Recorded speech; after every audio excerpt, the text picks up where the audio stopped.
kalau kita memilih masjid agak jauh dari rumah dan musola lebih dekat dengan rumah, apakah keistimewaannya atau keutamanya sama? Bagaimana jika ada di kiri kanan kami adalah musola-musola yang biasa makmur? Maka makmurkan musola itu. Apakah aku harus pergi ke masjid yang lebih banyak? Tunggu dulu, siapa Anda?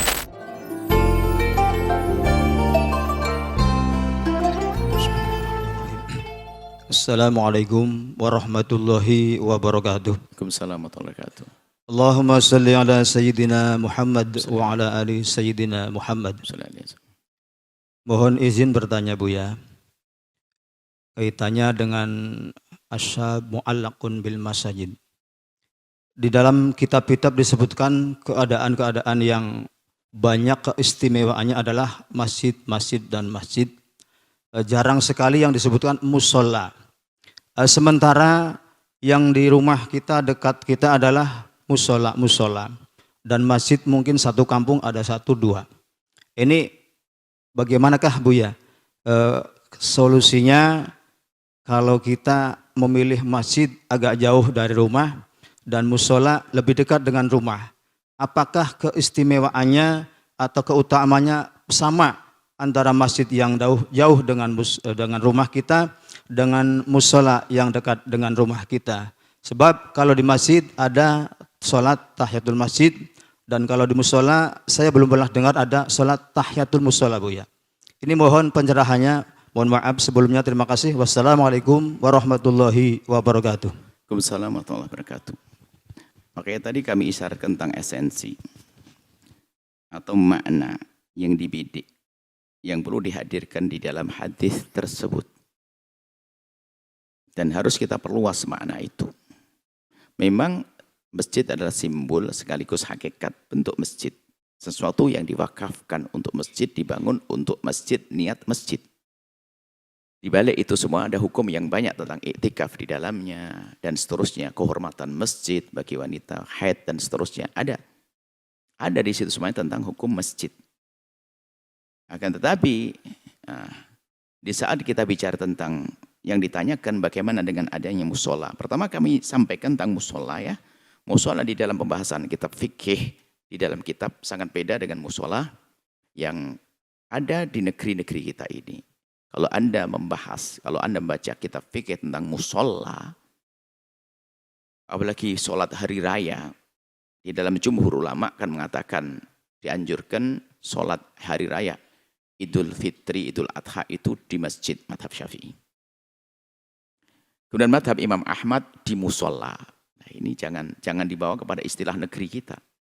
Musola yang ada dalam kitab fikih itu adalah hamparan luas yang biasa digunakan untuk sholat jenazah. Maka inilah jadi hamparan. Hamparan luas yang disiapkan oleh negara kalau ada mayit meninggal disolati di situ. Termasuk sholat hari raya Idul Fitri. Jadi bukan musola bangunan itu, bukan. Sehingga negeri Arab musola, ada samping kuburan, biasanya ada musola, ada hamparan luas untuk nyolati jenazah. Ya, jadi itu namanya musola. Sehingga kalau orang negeri kita membaca kitab musola, dipikir daripada di masjid lebih bagus di musola. Musola depan rumahnya kecil, 4x6. Bukan itu. Adapun musola di negeri kita ini adalah sebuah tempat yang memang diniatkan musola, tempat sholat. Apakah dia dihukumi masjid? Ya ntar dulu dong kalau terpenuhi syarat-syaratnya. Biarpun namanya musola, tapi kalau sudah memenuhi syarat-syaratnya, memang itu diwakafkan untuk masjid dan diniatkan untuk masjid, maka akan punya fungsi seperti masjid. Biarpun namanya surau, langgar, tajuk dan seterusnya. Itu kan nama saja. Yang perlu kita pertanyakan niat pembangunnya seperti apa. Bisa saja orang memberi musola itu memang bukan untuk diwakafkan. Saya punya pabrik ibaratnya. Saya pengen di pojoknya saya bangun musola. Kenapa? Ya suatu ketika nanti kalau pabriknya maju ke sana akan saya pindah, bongkar. Tapi kalau sudah diwakafkan ke masjid nggak bisa diganggu. Ini adalah bicara tentang hukumnya. Ini adalah pembahasan para ulama asatid yang akan menjabarkan. Ini bukan kita ingin menjawab dari sisi bagaimana jika ada di kiri kanan kami adalah musola-musola yang biasa makmur. Maka makmurkan musola itu. Apakah aku harus pergi ke masjid yang lebih banyak? Tunggu dulu, siapa Anda? Jika Anda orang yang jika Anda meninggalkan musola Anda, Ini para ulama membahas di bab jika orang melakukan sholat jamaah, bukan bicara masjidnya dulu. Sholat jamaah di sebuah tempat, apakah dia, jadi kalau ada 2 jamaah, yang satu 100, yang satu 500, tentu yang lebih bagus adalah 500.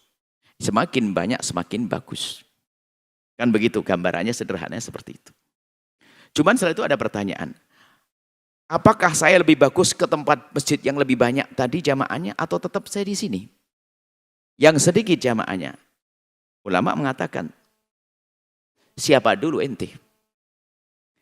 Jika kepergian ente ke tempat yang lebih ramai menjadikan masjid sepi atau mungkin tidak didirikan jamaah, maka kamu lebih bagus di musola tadi. Karena kamu menjadi tumpuan orang sholat di situ. Maka jangan pergi. Karena Anda punya fungsi memakmurkan tempat sholat. Kalau Anda pergi mengejar keutamaan, orang pada nggak sholat berjamaah.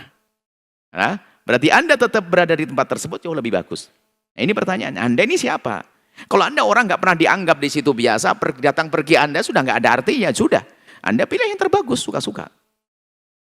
Tapi kalau Anda memang orang terpandang di situ, jika keberadaan Anda di situ sebagai uswatun hasanah, suri toladan, jangan-jangan Anda pergi tempat lain bilang, wah ini Pak Haji nggak pernah sholat di musola lah. Anda situ saja, Anda suri toladan. Maka Anda sholat di tempat itu yang dikatakan musola, Anda sudah mendapatkan keutamaan. Karena Anda punya maksud untuk memakmurkan tempat tersebut untuk sholat.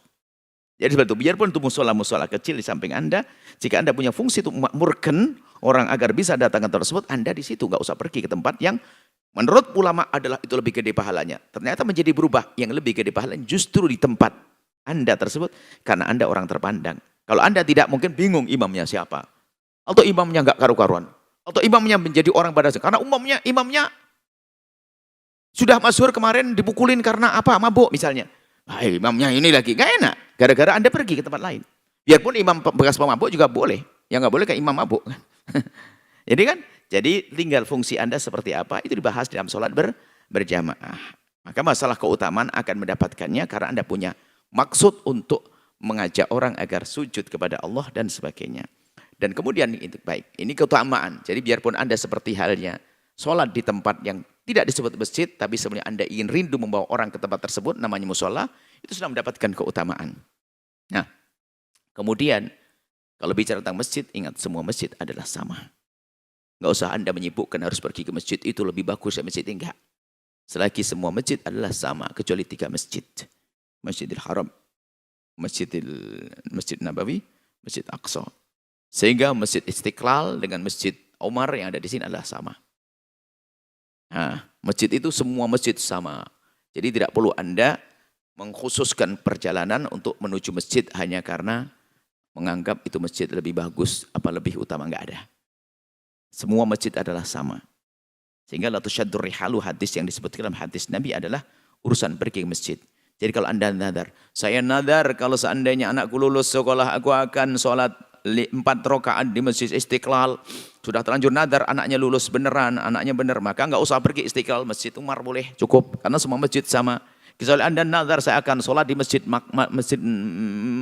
Masjidil Haram, Anda harus ke sana. Ya seperti itu ya. Gitu ini.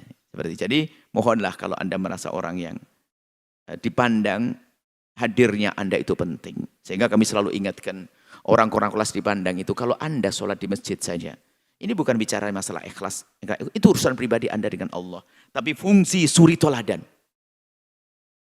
contoh, itu penting sekali. Sehingga dibahas keutamaannya adalah, jika memang di situ Anda punya fungsi mengangkat orang, mengajak orang, maka Anda tidak usah pergi ke tempat lain, cukup di tempat Anda, itu akan lebih gede pahalanya bagi Anda. Wallahu a'lam bishawab. Sahabat Al-Bahjah TV, setelah menyaksikan video ini, jangan lupa bersolawat kepada baginda Nabi Muhammad. Shollu ala Nabi Muhammad. Allahumma sholli alaihi wa ala alihi wa sahbihi.